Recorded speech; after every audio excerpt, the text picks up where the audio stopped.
కృష్ణం వందే జగద్గురుం. సృష్టికర్త అయిన మహావిష్ణువు బ్రహ్మాండాన్ని ఉద్ధరించడానికి శ్రీకృష్ణుడిగా 8వ అవతారమున జన్మించిన కృష్ణ జన్మాష్టమిని కృష్ణాష్టమి, గోకులాష్టమి లేదా అష్టమి రోహిణి అని పిలుస్తారు.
భూమి మీద అధర్మం, అరాచకత్వం పెరిగిపోయి ధర్మం కానరానప్పుడు విష్ణుమూర్తి మానవ అవతారంలో జన్మించి అసుర సంహారం జరిపించి తిరిగి ధర్మాన్ని నెలకొల్పుతాడని హిందూ మతం విశ్వసిస్తుంది. ధర్మాన్ని నిలబెట్టడానికి, మానవాళిని సంరక్షించడానికి విష్ణుమూర్తి ఎత్తిన 8వ అవతారమే శ్రీకృష్ణ అవతారం.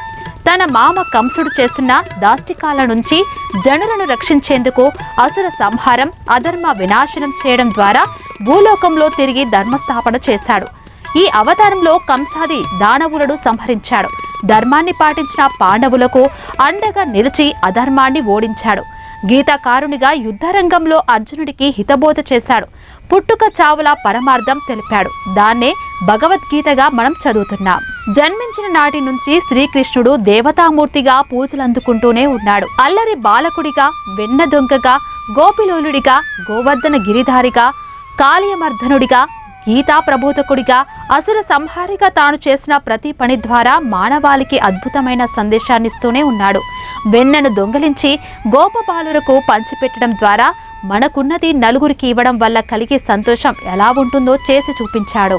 తనకు బదులుగా గోవర్ధనగిరిని పూజించారనే కోపంతో ఇంద్రుడు రేపల్లెపై ఏకదాటిగా వానను కురిపిస్తే ఆ దాడి నుంచి తన వారిని పశుపక్షదులను కూడా రక్షించడానికి గోవర్ధన పర్వతాన్ని తన చిటికెన వేలుపై నిలిపాడు.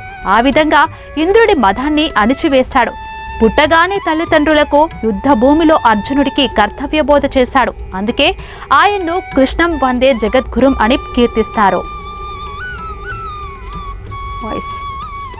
కృష్ణతత్వం అనంతమైనది. దాన్ని అర్థం చేసుకుంటేనే అందులోని మర్మం అర్థమవుతుంది. కుచేలిని నుంచి అటుకులు గ్రహించి అంతులేని సిరి సంపదలు ప్రసాదించిన కృష్ణుడు ప్రేమతో, భక్తితో తనకు ఏది సమర్పించినా ఆనందంగా స్వీకరిస్తాడు. భోగ భాగ్యాలు ప్రసాదిస్తాడు. అలాగే కర్మఫలాన్ని సైతం అనుభవించాల్సిందేనంటాడు. దీనికి కుచేలుడే ఉదాహరణ. సుదాముడు తన స్నేహితుడే అయినప్పటికీ, కటిక పేదరికాన్ని అనుభవిస్తున్నప్పటికీ కర్మ ఫలితం తీరేదాకా అనుగ్రహించలేదు.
మహాభారత యుద్ధంలోనూ తన యుద్ధ నీతిని ప్రదర్శించాడు. అధర్మాన్ని అంతమొందించడానికి మాయోపాయాలు పన్నాడు.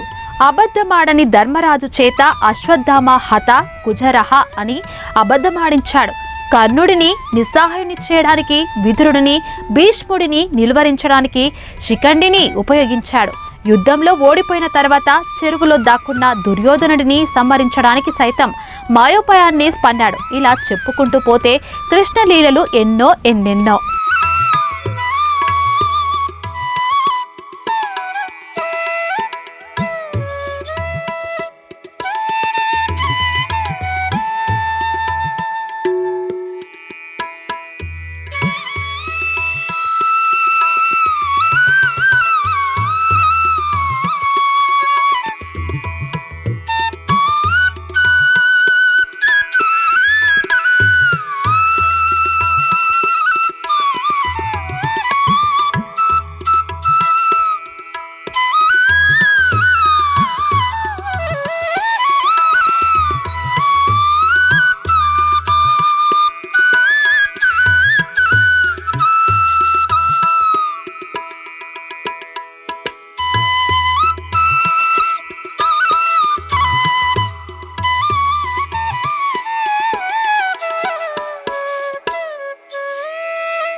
హిందూ మతస్థులు శ్రావణ మాసాన్ని చాలా పవిత్రంగా భావిస్తారు. ముఖ్యంగా మహిళలు తమ సౌభాగ్యం కోసం మంగళగౌరి, శ్రావణ గౌరి వ్రతాలు చేస్తారు. ఈ మాసంలో వచ్చే మరో విశిష్టమైన పండుగ శ్రీకృష్ణాష్టమి.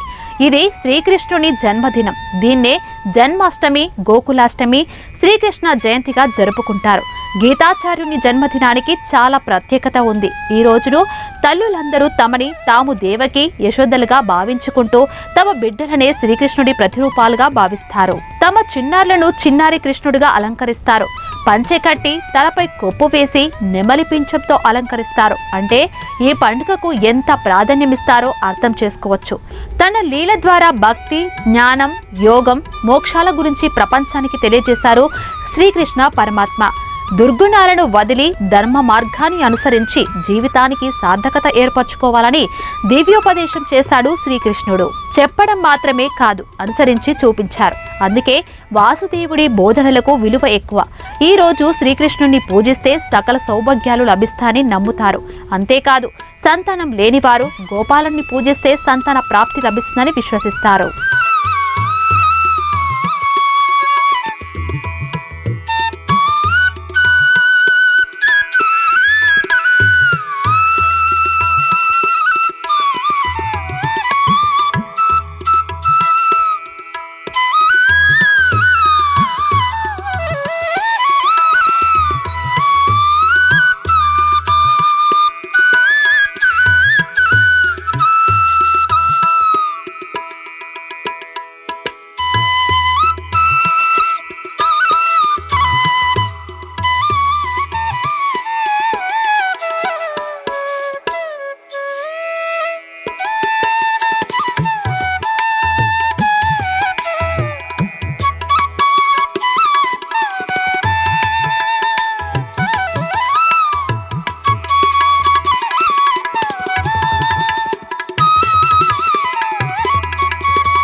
హిందూ సాంప్రదాయంలో శ్రీకృష్ణుని ప్రత్యేకతే వేరు. తల్లులకు బాలకృష్ణుడిగా, చిన్నవారికి చిలిపి కృష్ణుడిగా, స్త్రీలకు గోపిక వల్లభునిగా, పెద్దలకు గీతాకారునిగా, ఇలా ప్రతి ఒక్కరి మధ్యలో ఏదో ఒక రూపణ కొలువై ఉంటాడు. అందుకే కృష్ణుని జన్మదినం అంటే మన ఇంట్లో మనిషి పుట్టినరోజు అన్నంత ఘనంగా నిర్వహించుకుంటాం. ఇంతకీ ఈ రోజు కృష్ణుని పూజ ఎలా జరుగుతుందో తెలుసుకుందాం.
శ్రావణ బహుళ అష్టమి రోజున రోహిణి నక్షత్రంలో కృష్ణుడు జన్మించాడు. ఈ కృష్ణాష్టమి రోజు ఉదయాన్నే నిద్రలేచి అభ్యంగన స్నానం చేయాలి. గుమ్మానికి తోరణాలు, గడపకు పసుపు కుంకుమలు, పూజ గదిలో ముగ్గులు అద్ది పూజకు సిద్ధం కావాలి. ఆ బాలకృష్ణుని ఇంటికి ఆహ్వానిస్తూ ఇంటి బయట నుంచి లోపలి వరకు కృష్ణుని పాదాలను ముగ్గుతో వేయాలి. ఇతర పూజలకు భిన్నంగా కృష్ణాష్టమి పూజను మధ్యాహ్నం 12 గంటలకు ఆరంభించడం ఆనవాయితీ. వీలైతే ఆ సమయానికే పూజ సాగేలా చూసుకోవాలి. కృష్ణునికి తులసి అంటే చాలా ఇష్టం. అందుకని పూజలో ఆచమనం చేసే నీటిలో తులసి ఆకులు వేసుకుంటే మంచిదని చెబుతారు. ఆయన ప్రతిమను కూడా తులసి మాలతో అలంకరించమని సూచిస్తారు. కృష్ణునికి పొన్న చెట్టుతోనూ అనుబంధం ఉంది. వీలైతే ఆ పొన్న పూలతో ఆయనను పూజిస్తే మంచిది. ఆయనకు ఇష్టమైన తెలుపు లేదా పసుపు రంగు పూలతో పూజించిన శుభమే. కృష్ణాష్టకం, కృష్ణ అష్టోత్తరం వంటి స్తోత్రాలను చదువుతూ పరిమళభరితమైన పుష్పాలతో ఆయనను అర్చించాలి. కృష్ణాష్టమి రోజున ఉపవాసం, జాగరణ చేసే ఆచారం ఉంది. కాబట్టి కృష్ణునికి కూడా సాత్వికమైన ఆహారాన్నే నివేదిస్తారు. వడపప్పు, పానకం, పళ్ళు వంటి నివేదనలు సాధారణం. వీటితో పాటు ఆయనకు ఇష్టమైన పాలు, వెన్న, మీగడను కూడా ప్రసాదంగా సమర్పించవచ్చు. మరికొందరు బాలింతలకు పెట్టే మినపపిండి, పంచదార కలిపి పెడతారు. కృష్ణుడు అప్పుడే జన్మించాడు కాబట్టి ఆయన తల్లిని బాలింతరాలుగా భావిస్తూ ఆ ఆచారం మొదలై ఉండవచ్చు. చలికాలానికి శరీరాన్ని సిద్ధం చేయడం కూడా ఈ ప్రసాదం వెనుక పరమార్థంగా కనిపిస్తుంది. కృష్ణాష్టమి రోజు పూజతో పాటుగా ఆయన స్మరణ కూడా ముఖ్యమే. ఆ గోపాలుని వైభవాన్ని తెలియచేసే భాగవతం, భగవద్గీతలను ఈ రోజు ఎంతో కొంత పఠించాలి. అలా కృష్ణుని తలుస్తూ, కొలుస్తూ, భజిస్తూ కృష్ణాష్టమి రాత్రిని గడపాలి. కృష్ణుడు అర్ధరాత్రి జన్మించాడు కాబట్టి కొందరు రాత్రి వెళ్లే కృష్ణ పూజ చేస్తారు. అలా కృష్ణుని పూజించాలనుకునే ప్రదేశంలో బియ్యం పోసి దాని మీద ఒక కుండని పెడతారు. ఆ కుండ మీద కృష్ణుని ప్రతిమను ఉంచి పూజని నిర్వహిస్తారు. అర్ధరాత్రి వేళ శంఖంలో నీటిని తీసుకుని చంద్రునికి, కృష్ణునికి ఆర్ఘ్యమిస్తారు. మర్నాడు ఉదయాన్నే దగ్గరలోని వైష్ణవాలయాన్ని కూడా దర్శించి ఉపవాసాన్ని విరమిస్తారు.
ఇక కృష్ణాష్టమి రోజు రాత్రి జరిగే ఉట్టి కార్యక్రమం గురించి తెలిసిందే.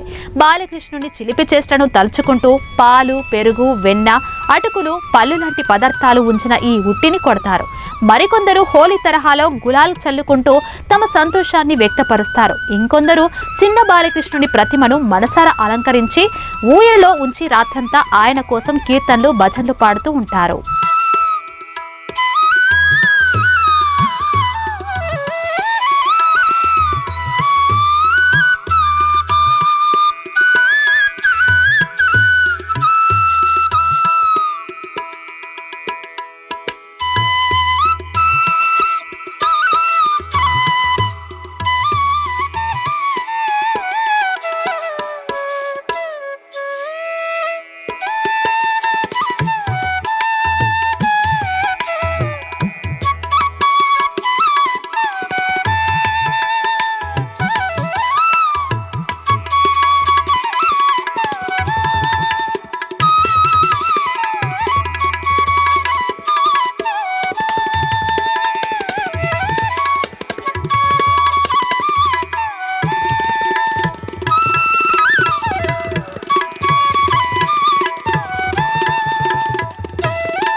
కృష్ణాష్టమి పూజలో భాగంగా గుమ్మం దగ్గర నుంచి పూజ మండపం వరకు శ్రీకృష్ణ పాదాలను వేస్తూ ఉంటారు. ఈ ప్రక్రియ భారతదేశమంతటా కనిపిస్తుంది. దీనికోసం ఒక్కొక్కరు ఒక్కో పద్ధతిని పాటిస్తారు. ఇంట్లో ఉన్న చిన్నపిల్లల పాదముద్రను కాగితంపై తీసుకొని దాన్ని కట్ చేస్తారు. ఇప్పుడు దీన్ని నేలపై ఉంచి చుట్టూ శుద్ధతో గీసి తర్వాత సున్నంతో వేస్తారు. మరికొందరు చేత్తోనే పాదముద్రలు వేస్తారు. అసలు ఇలా వేయడం వెనుక ఉన్న అంతరార్థం ఏమిటి? నేలపై పాదముద్రలు వేసి వాటిని అలంకరించడం ద్వారా బాలకృష్ణుని ఇంట్లోకి ఆహ్వానిస్తుంటారు. ఇలా చేయడం వల్ల తమ ఇంట్లోకి సుఖ సంతోషాలు ప్రవేశిస్తాయని నమ్ముతారు. అలాగే పాదాలను బయట నుంచి లోపలికి వస్తున్నట్టుగా వేస్తారు. పూజా మందిరాన్ని మన అంతరంగంగా భావిస్తే కృష్ణ పాదాలు మన అంతరంగాన్ని తెలుసుకునేలా చేసే దిక్సూచిగా చెబుతారు.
ఇక దేశవ్యాప్తంగానే కాదు, విదేశాల్లో కూడా ఘనంగా నిర్వహించే కృష్ణాష్టమి వేడుకలు.